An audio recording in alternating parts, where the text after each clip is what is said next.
Առաջի հարցը Փաշինյանի հեռացումն է։ Խորհրդարանական ընտրությունները կեղծելու մեջ Նիկոլ Փաշինյանին մեղադրող Ուժեղ Հայաստանի առաջնորդ Սամվել Կարապետյանը հայտարարում է ընդդիմադիր ուժերի համախմբման process-ի եւ փողոցային պայքարը ճիշտ պահին գեներացնելու մասին։ Այն ընդդիմադիր ուժերը, ում համար թանկ է մեր երկիրը, կարձագանքեն եւ մենք անպայման կստեղծենք հետընտրական ընդդիմադիր կոալիցիա։ Գաղափարը, որը առաջարկվել է, մենք ամբողջությամբ ոչ միայն կիսում ենք, այլ այդ առաջարկով դրանից առաջ եւ բազմաթիվ անգամ հանդես եկել ենք։ Հետեւաբար ողջունելի է այս նախաձեռնությունը։ Երկրորդ նախագահ Ռոբերտ Քոչյանի առաջնորդած Հայաստան դաշինքը ողջունում է Ուժեղ Հայաստանի համագործակցության առաջարկը, թե ինչ ձևաչափ կընտրվի, կլինի ընդդիմադիր կոալիցիա, թե կոմիտե, Իշխան Սաղաթելյանն Ազատության հետ զրույցում ասաց, թե պարզ կդառնա քննարկումների ընթացքում։ Կարևորն ըստ Գերագույն մարմնի ներկայացուցչի այն է, որ համագործակցության նոր ֆորմատը հնարավորություն կտա ընդդիմադիր ուժերին ետընտրական շրջանում մի շարք օրակարգային հարցերի շուրջ համագործակցել։ Իսկ ընդդիմության օրակարգում մի քանի հարցեր են։ Իշխան Սաղաթելյանի ձևակերպմամբ կեղծված ընտրությունները, Փաշինյանի կողմից Ադրբեջանին արվելիք նոր տարածքային զիջումներն ու փլուզման առջև կանգնած տնտեսությունը։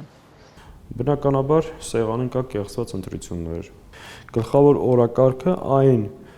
զիջումներն են, որ պատրաստվում է անել։ Հիմա պատրաստում են դա անեն եւ Հաջիևի այցը դրանով էր պայմանավորված։ Պատրաստում են Ադրբեջանի պահանջով սահմանադրություն փոխարեն։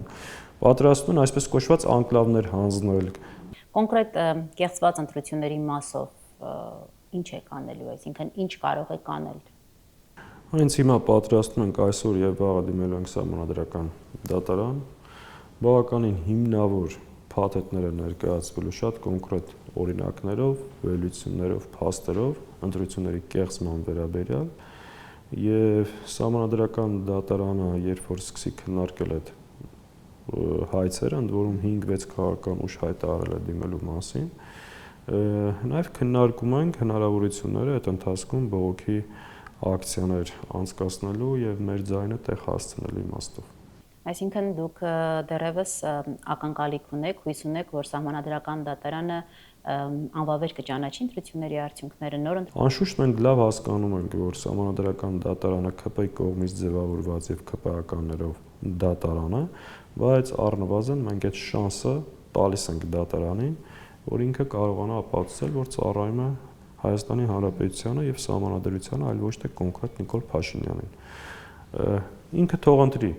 որ ճանապարհով է գնում, ըստ այդմ մենք կընդունենք մեր հետագա որոշումները։ Եվ մինչ սահմանադրական դատարանը կքննի, որոշում կկայացնի, այդ ընթացքում բողոքի ակցիաներ են լինելու, այո, ճիշտ եմ հասկանում։ Կարծում եմ, այո, հիմա վերջնական ինչ որ բան չասեմ, բայց տրամադրությունը դա է։ Ընդդիմադիր ուժերի սպասվող հանրահավաքի մասին մի քանի լրատվամիջոցների հետ զրույցում հայտարարեց նաև Ուժեղ Հայաստանի առաջնորդը։ Սամվել Կարապետյանը սակայն այդպես էլ չհստակեցրեց, թե այն երբ է սպասվում, ասելով, թե պետք է ճիշտ գնահատել փողոցը գեներացնելու պահը։ Միասին բոլոր ընդդիմադիր ուժերով կհրավիրենք հանրահավաք, բայց հանրահավաքները պետք է վերջանան արդյունքով։ Եթե մենք տեսնենք, որ այդ հանրահավաքը ցանկացած օր, վաղը, եթե մենք զգանք, որ հանրահավաք ենք անում եւ վերջացնում ենք այս ադրբեջանա-թուրքական կինոն, ուրեմն կանենք։ Եթե զգանք, որ դա 1 ամիս է պահանջվելու դրա համար, ուրեմն կանենք դա 1 ամիս։ Խոսելով ընդդիմադիր ուժերի միավորման մասին, Ուժեղ Հայաստանի առաջնորդը փակագծեր է բացել, ասելով, թե ծրագրում են իրենց առաջին նիստին հրավիրել տարբեր երկրների դեսպաններին, ներառյալ Ռուսաստանի եւ ԱՄՆ-ի, փորձելով ցույց տալ, թե իրականում ինչ է կատարվում Հայաստանում եւ ինչ վտանգների առջեւ է կանգնում երկիրը։ Դիմելու ենք Ռուսաստանին, որպեսզի մենք կարողանանք կանգնեցնել այս process-ը, որը Փաշինյանի հետ բացարձակ կապ չունի։ Սա վերաբերվում է հայ ժողովրդին։ Այս սահմաններ փակելը, այս գյուղմտերքների ներմուծման արգելքներ դնելը, դա պետք է 1 օր շուտ կանգնեցնել։ Եվ փորձելու ենք ամեն ինչ անենք, հասկացնենք Ռուսաստանի իշխանություններին, որ այդ քայլերով տուժվում է հայ ժողովուրդը եւ հայ բիզնեսմենը։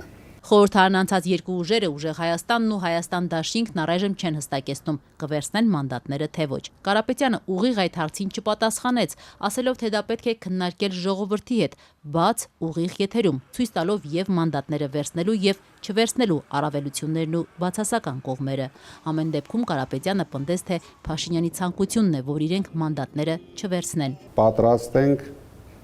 երկուսին էլ, բայց պետք է անենք առավելագույնս ճիշտ քայլեր, որպեսզի հետագայում չտանք հնարավորություն Փաշինյանին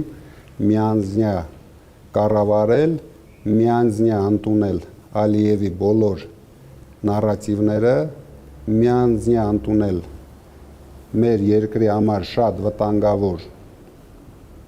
սահմանադրությունը։ Ռոբերտ Քոչյանի Հայաստան դաշինքում էլ առայժմ մանդատները վերցնելու հարցի շուրջ հստակ դիրքորոշում չեն արտահայտում, նշելով, որ հարցը պետք է քննարկվի միասնական ընդդիմության ֆորմատով։ Ամեն դեպքում Դաշնակցության գերագույն մարմնի ներկայացուցիչը նույնպես համոզված է, Փաշինյանին ձեռնտու է, որ ընդդիմադիր ուժերը մանդատները չվերցնեն։ Կարևորում ենք ընդդիմության միասնական դիրքորոշումը։ Պարզ ասում եմ, հեշտ խնդիր չի։ Հունիսի 7-ի ընտրություններում 49-74% ձայներ ստացած վարչապետ Նիկոլ Փաշինյանը մեղադրում է ընդդիմադիր ուժերին ընտրակաշառքով խորհրդարան անցնելու մեջ։ Ուժեղ Հայաստանի առաջնորդ Սամվել Կարապետյանը ի պատասխան նույն մեղադրանքը Փաշինյանին է ուղղում։ Ով մեր կուսակցության կողմից ընտրակաշառք թեկուզ $100 բաժանել է, նա Նիկոլ է։ Երեք խորհրդարանի ամբիոնից վարչապետ Նիկոլ Փաշինյանը խոստացավ անձամբ ջախջախել ընտրակաշառք բաժանած եռագլուխ ուժերի առաջնորդներին, իսկ դրան ընդդիմացողներին էլ կոչ արեց դուրս գալ փողոց եւ հեղափոխություն անել։ Ի պատասխան միլիարդատեր գործարար Սամվել Կարապետյանը հիշեցրեց ընդդիմադիրների հավաքած ձայները, պնդելով իրենք այլևս երեքով չեն, շատացել են ու դեռ կշատանան։ Արդեն եռագլուխը չկա, արդեն մենք 500,000 գլուխ ենք, 600,000 գլուխ ենք։ Իրենք գործ պետք է ունենան ոչ թե 3 գլխի հետ, իրենք հիմա պետք է գործ ունենան արդեն 600,000 գլխի։